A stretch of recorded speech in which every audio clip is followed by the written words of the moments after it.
తెలుగు రాష్ట్రాల్లో నాగుల చవితి వేడుకలైతే అంగరంగ వైభవంగా జరుగుతున్నాయని చెప్పాలి. ఆలయాలకి భక్తులు వచ్చి ఆ నాగేంద్ర స్వామికి అయితే పుట్టలో పాలు పోయడము, అలాగే ప్రత్యేకమైనటువంటి పూజలు కూడా చేయడం జరుగుతుంది. అయితే మనం చూసుకున్నట్లయితే ప్రస్తుతం మనం షేక్‌పేట్‌లో ఉన్నటువంటి నాగమ్మ ఆలయం వద్ద అయితే ఉన్నాము. ఈ నాగమ్మ ఆలయంకి ఎంతో ప్రత్యేకత ఉంది. అలాగే తెల్లవారుజాము నుంచి కూడా భక్తులు వచ్చి ఆ నాగేంద్ర స్వామికి పుట్టలో పాలు పోయడం జరుగుతుంది.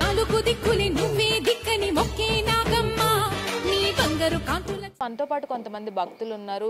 వాళ్ళు ఈ నాగుల చవితిని ఎలా చేసుకుంటారు, ఈ ఆలయ విశిష్టత కూడా అడిగి తెలుసుకుందాం. అమ్మ నమస్తే. నాగుల చవితి ఎలా చేసుకుంటారు, దాని యొక్క విశిష్టత?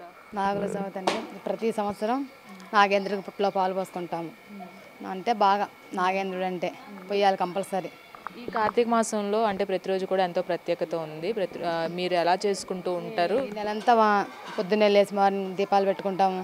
5:30కి లేసి ఇచ్చిన నెలంతా చేసుకుంటాము. లాస్ట్ రోజున ఇంకా పోలిన స్వర్గానికి అలా పంపించుకుంటాము. ఈ కార్తీక మాసం అంటే ఒక ప్రాముఖ్యత బాగా. ఈ ఆలయం అసలు ఎన్ని రోజుల నుంచి ఉందమ్మా ప్రత్యేకత? నాకు అంత తెలియదు కానీ నేనైతే ఒక 3 సంవత్సరాలు పెట్టి వస్తున్నాను ఇక్కడికి. తండ్రి సత్యం.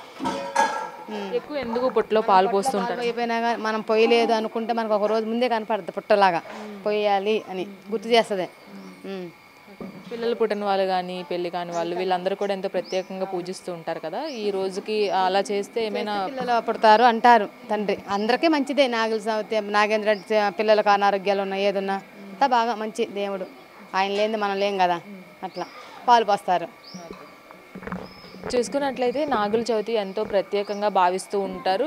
నాగుల చవితి రోజు పుట్టలో పాలు పోసినట్లయితే ఆయురారోగ్యాలు బాగుంటాయి, చిన్నపిల్లలు కావచ్చు పెద్దవాళ్ళు కావచ్చు ఆరోగ్యంగా ఉంటారు అని కూడా భక్తులు చెప్తున్నారు. అదేవిధంగా పెళ్లి కాని వారు కావచ్చు, అలాగే సంతానం లేని వాళ్ళు కావచ్చు, వీళ్ళు కూడా వచ్చి పుట్టలో పాలు పోసినట్లయితే వాళ్ళకి ఆ స్వామివారి ఆశీస్సులు ఉంటాయి. అలాగే వెంటనే పెళ్ళిళ్ళు కావచ్చు, సంతానం కూడా కలగడం జరుగుతుంది అని కూడా కొంతమంది భక్తులు చెప్తున్నారు. ఇంకా మరికొంతమంది భక్తులతో మాట్లాడే ప్రయత్నం చేస్తారు.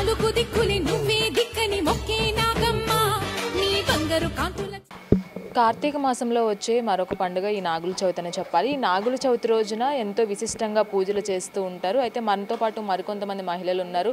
వాళ్ళు ఏ విధంగా పూజలు చేస్తారు, అలాగే వాళ్ళ నమ్మకం ఏంటి, ఈ నాగుల చవితి గురించి ప్రత్యేకించి అడిగి తెలుసుకుందాం. అమ్మ మీ పేరు? శ్రావణి అండి. శ్రావణి గారు, నాగుల చవితి అంటే తెల్లవారుజాము నుంచి లేచి స్నానాలు ఆచరించి వచ్చి పుట్టలో పాలు పోస్తారు. మీరు ఏ విధంగా చేసుకుంటారు, అలాగే దీని విశిష్టత మీకేంటి? మేము అంతేనండి. మా తెల్లవారుజామున లెగిసి పూజలు చేసుకొని ప్రతి సంవత్సరం నాగుల చవితికి ఇక్కడికే వచ్చి పూజ చేసుకుంటాం. చాలా నమ్మకమైన గుడి అండి. ఏమనుకున్నా అన్నీ జరుగుతాయి. చాలా సంతోషంగా ఉంది ఈ రోజున మీరు ఇలా తీసుకుంటున్నందుకు, వీడియో తీసుకుంటున్నట్టు. ఈ ఆలయం నాగమ్మ ఆలయం ఎన్ని సంవత్సరాల నుంచి ఇక్కడ ఉంది? మీరు ఎన్ని సంవత్సరాల నుంచి వస్తున్నారు? మేమైతే ఒక 5-6 ఇయర్స్ నుంచి వస్తున్నామండి. నేను ఇక్కడ ఈ ఏరియాలో మణికొండ అనే ఏరియాలో ఒక 7 ఇయర్స్గా ఉంటున్నాము. ప్రతి ఇయర్ ఇక్కడికే వస్తూ ఉంటాము. నాకైతే అంతవరకు తెలుసు. ఇక్కడ చూసుకున్నట్లయితే దాదాపుగా ఈ ఆలయం అయితే 15 నుంచి 16 సంవత్సరాల నుంచి అయితే ఇక్కడ ఈ ఆలయం ఉంది. ఎంతో విశిష్టత కలిగిన ఆలయం అని కూడా చెప్తున్నారు. అలాగే ఇక్కడ కనుక ఏదైనా కోరుకొని అమ్మవారికి వచ్చి పూజలు చేసుకున్నా, అలాగే ఈ పుట్టలో పాలు పోసినా సరే కోరిన కోరికలు నెరవేరుతాయని కూడా భక్తులు చెప్తున్నారు. అదేవిధంగా కార్తీక మాసంలో ఎన్నో పండుగలు, అలాగే పౌర్ణమి రోజు కావచ్చు, స్పెషల్ రోజులని మనం చెప్పుకుంటాము. సోమవారాలు కావచ్చు, పౌర్ణమి రోజు కావచ్చు, ఇలాగే నాగుల చవితి రోజు కావచ్చు. ఈ ప్రత్యేక దినాల్లో గనక పూజలు చేసుకున్నట్లయితే శుభఫలితాలు లభిస్తాయని కూడా కొంతమంది భక్తులు చెప్తున్నారు. అయితే ఇక్కడ మనం చూసుకున్నట్లయితే తెల్లవారుజాము నుంచి భక్తులు అందరూ కూడా ఆలయానికి వచ్చి అమ్మవారికి ప్రత్యేకమైనటువంటి పూజలు చేయడము, అలాగే పుట్టలో పాలు పోయడము కూడా జరుగుతుంది. అయితే మనతో పాటు మాట్లాడడానికి మరికొంతమంది భక్తులు ఉన్నారు.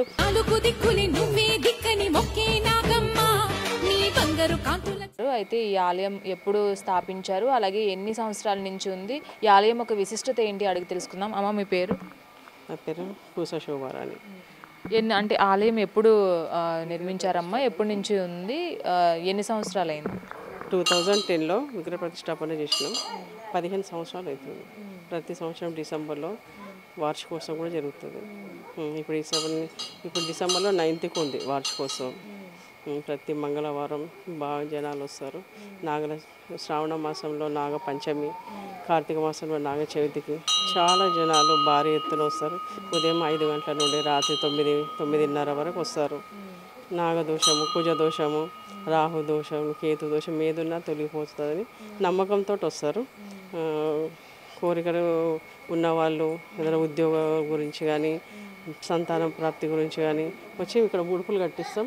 మంగళవారం రోజు ముడుపులు కూడా కట్టించుకుంటారు. మళ్ళీ వాళ్ళు వస్తారు, కోరికలు తీరిపోయినాయి అని మళ్ళీ వస్తారు, వచ్చి ముడుపులు ఇప్పేస్తారు. వచ్చే భక్తులకి ఏ విధమైన ఏర్పాట్లు చేస్తారు?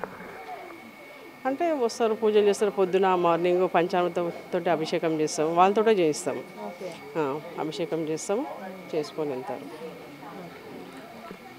చూసుకున్నట్లయితే ప్రత్యేకించి ఈ ప్రత్యేక దినాలు ఏవైతే ఉన్నాయో నాగుల పంచమి కావచ్చు, నాగుల చవితి కావచ్చు, ఈ ప్రత్యేక దినాల్లో భక్తులు కూడా తెల్లవారుజాము నుంచి సాయంత్రం వరకు కూడా భక్తులు బారులు తీరుతారు. అలాగే ఇక్కడ అమ్మవారికి వచ్చి పూజలు చేసుకొని అమ్మవారికి మొక్కుకున్నట్లయితే కోరిన కోరికలు తీరుతాయని కూడా ఇక్కడ భక్తులు కావచ్చు, అలాగే ఇక్కడ ఆలయానికి సంబంధించిన వారు కావచ్చు, వీళ్ళందరూ కూడా చెప్తున్నారు. అదేవిధంగా ఈ దీపావళి అమావాస్య తర్వాత వచ్చి ఈ కార్తీక శుద్ధ చతుర్థి నాడే ఈ నాగుల చవితిని అయితే మనం జరుపుకుంటూ ఉంటాము. ఎంతో ప్రత్యేకంగా ఇంటి దగ్గర నుంచి పాలు కావచ్చు, ఆ చలివిడి కావచ్చు, చమిలి అంటారు కదా, ఆ నూపప్పుతో చేసిన చమిలి కావచ్చు, అరటిపండు కావచ్చు, ఇవన్నీ తీసుకుని వచ్చి పుట్టలో గనక పాలు పోసినట్లయితే ఎంతో పుణ్యం కలుగుతుంది. అలాగే సంతానం లేని వారికి సంతానం కలుగుతుంది.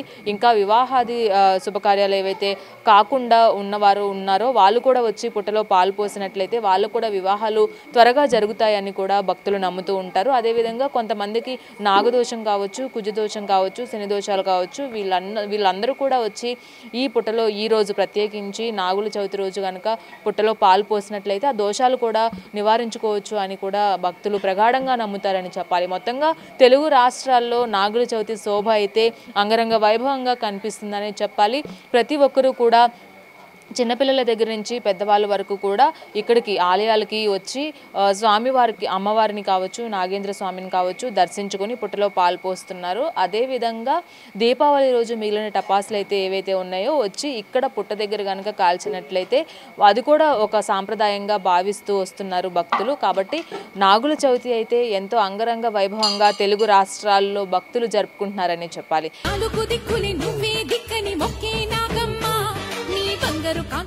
మనతో పాటు మాట్లాడడానికి మరికొంతమంది భక్తులు ఉన్నారు, వాళ్ళతో కూడా మాట్లాడే ప్రయత్నం చేద్దాం. సార్ చెప్పండి, నాగుల చవితి ఎలా చేసుకుంటారు? పిల్లల్ని కూడా తీసుకొని వచ్చి మరి సంప్రదాయాలు వాళ్ళకి తెలియపరుస్తున్నారు, దీని గురించి ఏం చెప్తారు? అవునండి, ప్రత్యేకించి మన తెలుగు రాష్ట్రాల్లో అయితే దీన్ని నాగుల చవితి తర్వాత కొద్ది రోజుల తర్వాత నాగుల పంచమి అని ఈ రెండు పండుగలు మనం సక్రమంగా చేసుకుంటుంటాం. అందులో తెలుగు రాష్ట్రాల్లో ముఖ్యంగా ఆంధ్రప్రదేశ్లో ఈస్ట్ వెస్ట్ ఇంకా విజయనగరం, శ్రీకాకుళం, విశాఖపట్నం ఈ జిల్లాల్లో నాగుల చవితిని అయితే అద్భుతంగా జరుపుతుంటారు. మాది బేసికల్గా విజయనగరం, కానీ ఇక్కడ మనం హైదరాబాద్లో స్థిరపడడం వల్ల ఈ నాగుల చవితిని ప్రతి సంవత్సరం కూడా ఇదే ఇక్కడ వచ్చి పిల్లలతో ఫ్యామిలీతో సక్రమంగా చేసుకోవడానికి మొత్తం పాలు ఇచ్చి తర్వాత పాలేసి గుడ్డు అవన్నీ పెట్టి ఆ నాగుల చవితి యొక్క అది ఏవైనా నాగదోషాలు కానీ ఏవైనా ఉన్నాయి అంటే అవన్నిటిని నిర్మూలించుకోవడానికి ఆ నాగదేవుడు, ఆ శివయ్య అందరూ కూడా సక్రమంగా మనల్ని చల్లగా చూడడానికి ఎప్పుడు కూడా ప్రార్థించుకుంటూ చూస్తుంటాం. ప్రతి సంవత్సరాల నుంచి వస్తున్నారు సార్ ఈ గుడికి నేను ఇది 8వ సంవత్సరం అండి. ఇదే గుడికి నేను ఇక్కడ ఉంటుండేది దగ్గరలోనే మారుతినగర్ కాలనీలో. సో ప్రతి సంవత్సరం కూడా తప్పకుండా, మరీ తప్పని పరిస్థితిలో తప్ప ప్రతి సంవత్సరం కూడా ప్రతిసారి వస్తూనే ఉన్నాం. ఈరోజు కూడా స్కూల్ ఉంది, కానీ పర్మిషన్ తీసుకొని తప్పదు కాబట్టి ఇది 7:45 తర్వాత ముహూర్తం అది ఇది అన్నారు కాబట్టి సో తీసుకొని ఇది చేసేసుకొని వెళ్తున్నామండి. అంటే ఇప్పుడున్న present day to day busy లైఫ్లో ఈ సాంప్రదాయాలు సంస్కృతుల గురించి పట్ల పిల్లలకి అవగాహన ఉండట్లేదు. ఇలాంటివి పూజలు కావచ్చు, పండుగలు కావచ్చు, ప్రత్యేక దినాల్లో పిల్లలకి మనకి చెప్పే అవకాశం అనేది కల్పిస్తుంది. అలాగే మీ పిల్లలకి మీరు ఎలా గైడ్ చేస్తున్నారు? తప్పకుండా అండి. ఇప్పుడు వీళ్ళు కూడా చదువుతుండేది ఇంటర్నేషనల్ స్కూల్లో. ఇప్పుడు ఈ దేనికి అలవాటు పడ్డారు, కానీ మనం చేస్తుండడం వల్ల ఆటోమేటిక్గా ఇప్పుడు ఈరోజు మా పాప మా బాబు ఉన్నారు, వీళ్ళే దగ్గరుండి చేస్తారు ఈరోజు.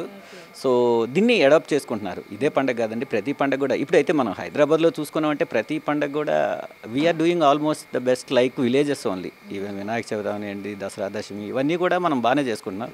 ఈవెన్ నాగుల చవితి కూడా మీరు చూస్తున్నారు కదా, చాలామంది భక్తులు వచ్చారు, చాలా బాగా చేసుకుంటున్నారు. So they are learning from us directly. So no need to teach them separately this is what, but whenever we are doing almost they will be following us. So we are so happy to teach all these things because they have to forward these things to the next generation. So we are so happy and it. నాన్న, నీకేం తెలుసు నాగుల చవితి గురించి? ఎప్పుడు మనం celebrate చేసుకుంటాం. దీనివల్ల ఏంటంటే నాగదేవతని పూజ చేసి మనం తోచిందల్లా మనకి దేవుడికి సమర్పించుకుంటాం. ఇంకా మనకి అంటే అదే బ్లెస్సింగ్స్ అది మొత్తం ఇస్తారు. ఏమైనా నాగదోషాలు ఉంటే కూడా పోగొడతారని, మనం ఏం చేసినా మనస్ఫూర్తిగా చేయాలని మాత్రం నాకు తెలిసింది.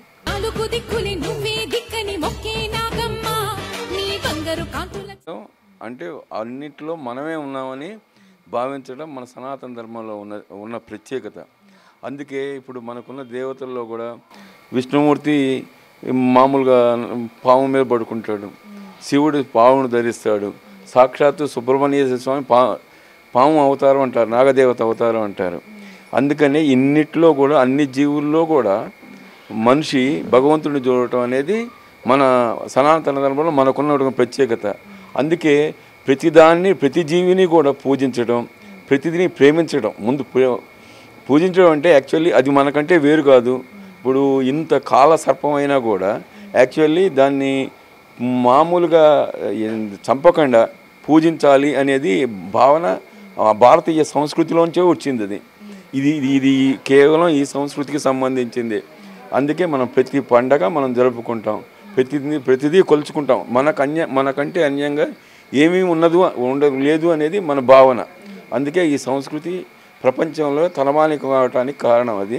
నాగదేవత అంటే అన్ని దేవతల్లో ఒక దేవత. ఇది కూడా ఇప్పుడు ఏంటంటే మనం అన్నిట్లోనూ పండగ చేసుకోవటం కాబట్టి యాక్చువల్లీ ఇది వరకు ఏంటంటే పుట్టలు ఉండేవి. ఈ పుట్టలు ఉండేవి కాబట్టి పుట్టల్లోనే ఉండేవి. పుట్టల్లో దగ్గరకు వచ్చి కనీసం దానికి ఒక పాలు పోసేసి దాన్ని అంటే పాలు పోయటం వల్ల నాగదేవతకే కాదు కొన్ని అంటే మనిషి మంచో చెడో చెయ్యాలనే భావం అయితే గొప్పది.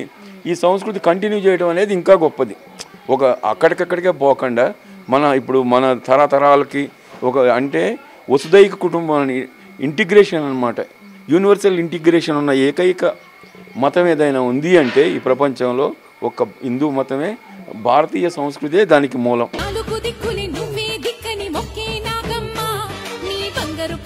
సంస్కృతి సాంప్రదాయాల పట్ల ఇప్పుడున్న జనరేషన్కి కావచ్చు, అలాగే పెద్దవాళ్ళు కావచ్చు, వాళ్ళు చెప్తున్న విషయాలు కూడా చాలా ఆసక్తిగా ఉన్నాయని చెప్పాలి. అయితే ప్రత్యేకించి ఈ నాగుల చవితి పర్వదినాన ఆ నాగేంద్ర స్వామికి అలాగే నాగదేవతకి పూజలు చేసి ఆ పుట్టలో పాలు కనుక పోసినట్లయితే సకల సుఖాలు అలాగే శుభాలు జరుగుతాయని కూడా అటు భక్తులు నమ్ముతున్నారు.